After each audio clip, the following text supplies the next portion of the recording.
Hello and welcome to Alfons Zeileis. No sooner has the NSDAP come to power than it begins exerting influence on the press.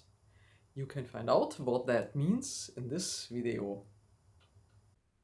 During the Weimar Republic, the press was, in principle, free.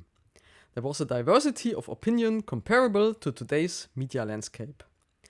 This changed abruptly when the NSDAP came to power. In Neustadt there were the long-established newspapers Pfälzischer Kurier, Stadt- und Dorfanzeiger and Pfälzische Bürgerzeitung. Through these local newspapers one can trace how the free press is buried and replaced by the National Socialist propaganda paper NSZ Rheinfront. 16th of March 1933. Dr. Goebbels describes the departments of his ministry. First, the Department of Broadcasting. Second, the Department of the Press. Third, the Department of Active Propaganda. Fourth, the Department of Film. Fifth, the Department of Theater and Public Education. Dr. Goebbels makes some interesting remarks on original text, the issue of the press. The press must help the government. It may also criticize the government. The press must be a piano on which the government can play.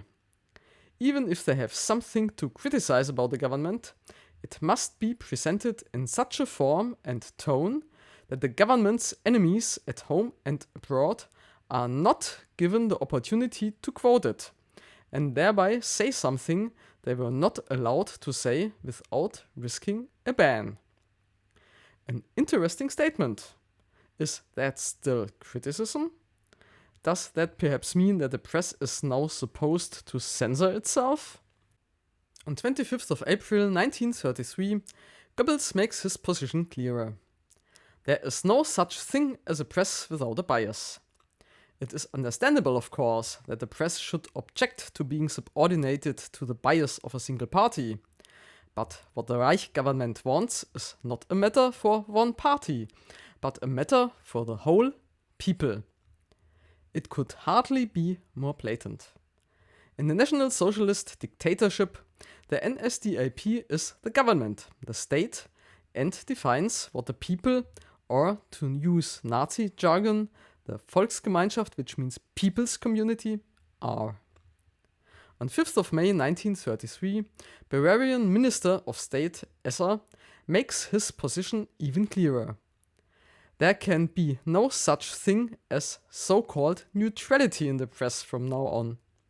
There must be a bias, and if that bias is honor, freedom and the fatherland, then anyone who is not prepared to work wholeheartedly towards realizing this bias must be a scoundrel. Left bracket, stormy prolonged applause. Right bracket.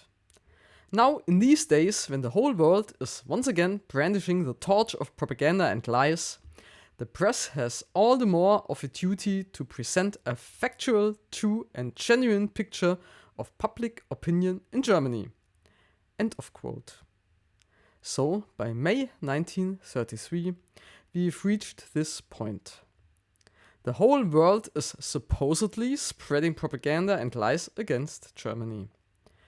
One can guess who the wrong-way driver is here. In the next video, we'll look at what happens to Mayor Dr. Forthuber, who has been and continues to be frequently reported on in this very press.